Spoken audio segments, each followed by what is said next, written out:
wanna be my girl, you gotta be different. Welcome to Rizzcan. Who do we have here with us today? Man, it's your boy Gnarly, man. NarlyBoyy, I'm from Philly, you know, I'm a gospel artist, you know, it's my first time doing a live interview, you know, I'm excited, you feel me? We were Rizzcan, you feel me? That boy, you feel me? What's the word, gang? I appreciate the love. You already Love did. your music as well, bro. No cap. Okay, so NarlyBoyy, where are you originally from? I was born in Liberia, Africa, you feel me? I moved to Philly when I was about 8 years old, around 2008, you feel me? You know, Philly is Philly, you feel me? But it's cool, like, I love living out in Philly, but originally from Liberian, you know, I carry the LIB stand, I carry the LIB flag, you feel me? 231, shout out 231, you hear me? Yeah.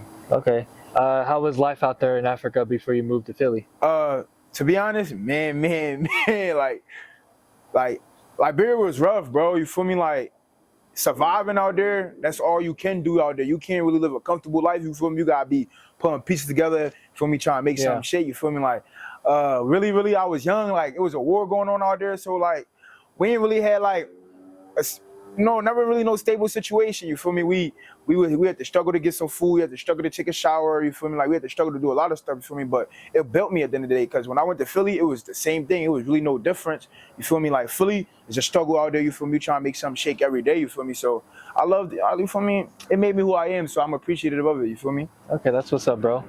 And what made you move to America, and did you just only go by yourself? First, I came to America because of the Civil War, you feel me? Like, my dad, he left us when I was around probably like age 5, you feel me? He moved out here. I was young, I didn't know what was going on. To be honest, I didn't know I had a dad for real until I was about 8, until I came around the States, you feel me? That's when I found out I really met my dad. I was excited, but like, we came out here cause for better education, you feel me? Even though we were struggling out there for stuff, but we still had it good, you feel me? Like, we still had a good house to go to. Like, my dad was well known out there, you feel me? He know how to make something shake out of nothing. So we always had something like to eat and all that, but you know, it was always a struggle. But like, my dad decided like it was best to bring my little sister, me, my brother, you know, all of us here together to make something happen, you feel me? But outside of that, it was always like, man, education was the main thing. Like, that's why we really came out here for real. Yeah, and has always music stuck with you, or when did your eyes and your ears catch on to music? For real, like, music was not always a thing for me, bro. Like, I ain't really start doing music till I met my cousins and them, you feel me? Like, I used to go to my cousin Phil's crib, like, we used to hang out, you feel me, like, at his crib, like, just chilling, and then him and his boys and them would freestyle, and then one day I was like, hey, man, let me just hop in this freestyle real quick. Like, I don't know where I got the confidence from, bro, but I was like, let's do it, you feel me? Like, I'm into music a lot, you feel me? Like, I hear it a lot, you feel me? Like, maybe let me just try it. Maybe it might be something I'm good at. And then I just started doing it. Like I said, by accident, but I just started doing it. And then I was like, this might be what it is for me. This might be something I need to step into. Like, and then ever since then, it's just been music. Like, you feel me? Yeah. Well, one of my favorite parts of yours is actually Lost in Nevada. Can you tell me about that? For the Lost in Nevada project, like, it's a collection of like songs I recorded 5 years ago. And like, it's probably 2 songs on there that I recorded in 2022. But it's just like, it's basically telling my story about what happened, you feel me? Why I came to Nevada, number one. And since I've been in Nevada, like, what's been my struggles, like, what I've been going through, like, you feel me? It's been a lot of trauma, it's been a lot of drama, it's been a lot of issues, you feel me? Like, you feel me? It wasn't really never a sunny day out here since I've been out here so far, you feel me? Until I really started going to church for real, like, heavily going to church again, that's when I started seeing sunny days. But, like, prior to that, it was always, like, dark clouds, you feel me? It was always like struggling with addiction, struggling with like things that like people won't even see, you feel me? Because I keep a smile on my face a lot of times. But yeah, it was, you feel me? Lost in Nevada is like one of my projects is out right now, but you can stream that on all platforms. Like, it's probably like 6, 7, 8 songs on there, and it's all great songs, bro. You feel me? So. And I've looked into music even more. I have a question too. What inspired you to become a gospel artist? Because I know you have different sounds with you. You have like a rock sound. You have like a fast like energy sound to you. Yeah. Like, for real, like, you know, COVID happened, bro. Like, COVID scared a lot of people. You feel me?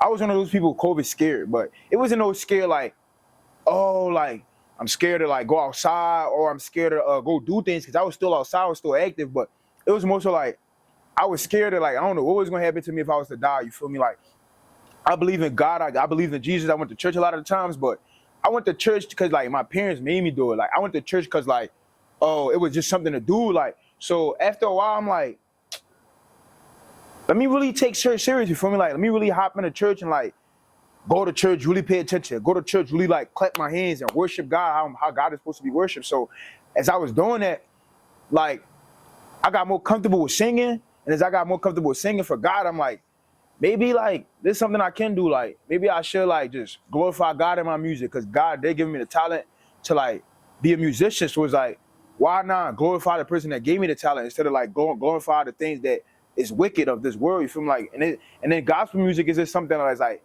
that's trending. It's not something that's like popular. It's not something like everybody do. Like everybody's a gangster rapper. Everybody's a drill rapper. Yeah. Everybody is a I'm slinging that rock. I'm toting that iron. Like all that weird stuff. Like people do that, and it's so like it's so normal to our world nowadays that I'm like, let me be something different. Like me hop in a different lane. Like you feel me? Like I'm gonna take God, and I'm gonna take my trenches, like the stuff that I experienced when I was out there in the world. Like I'm gonna take all that, bring that together, and like create a sound that's never been heard before. Like you said, but I got a lot of sounds, but I got rock in me.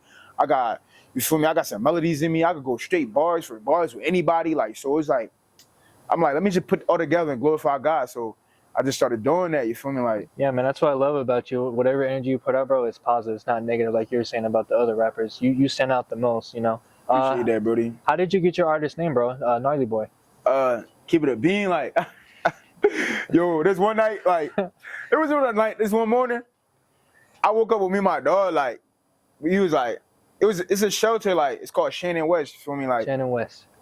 For me, I currently stay in that shelter, like, I'm trying to make something shake with my life, you feel me, while I'm in that shelter. But one of my dogs, he was my cameraman too, like, he used to shoot for me, but he wasn't really active with it, he wasn't really locked in with it, but I saw the potential as we started shooting, like, and then one woman I woke up, I was like, bro, like, I've been through multiple names, like Zeb XXL. I started off as Zeb, and I turned into 3X Zeb, and I turned to Zeb XXL. I'm like, all these names is cool, but like, it ain't really who I am. Like, it didn't really fit me as a person. Like, growing up, a lot of people would say, oh, bro, you so hard. You a hard-headed kid. Like, bro, you so difficult to work with. Like, you feel me? Like, and a lot of people that said that were people that are trying to control and manipulate me. You feel me? Like, I'm more than the people that's like, I think outside the box. You feel me? I ain't like a regular old thinker. Like, you feel me? I make something out of nothing. You feel me? Yeah. Not because of just me, but because like God gave me that gift. Like, you feel me? Being a creative, like when you creative, bro, you can make anything out of nothing. Like I could bang around turn this church's chicken joint into like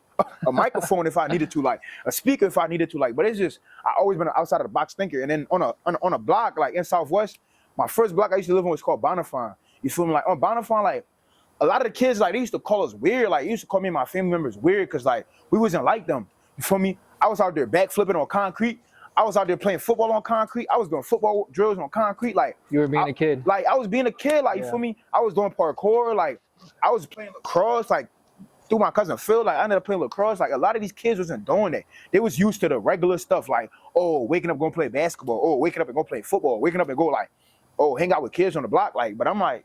Oh, like I'm different. Like I ain't like everybody else. You feel me? I wanted to be awesome. Like I wanted to do things that nobody ever seen. Like stuff that I used to see on TV. I tried to imitate that. So like that the word gnarly, it just basically means that it means difficult to deal with. Like it means like awesome at the same time. So I'm putting all that together, and I'm like, this is really the name for me though. Like you feel me? As anybody that ever spoke to me and really like interacted with me, like over a few months, over a 2-3 years span, like they can tell you like Zeb isn't like everybody else. Brody really be thinking out the box. So.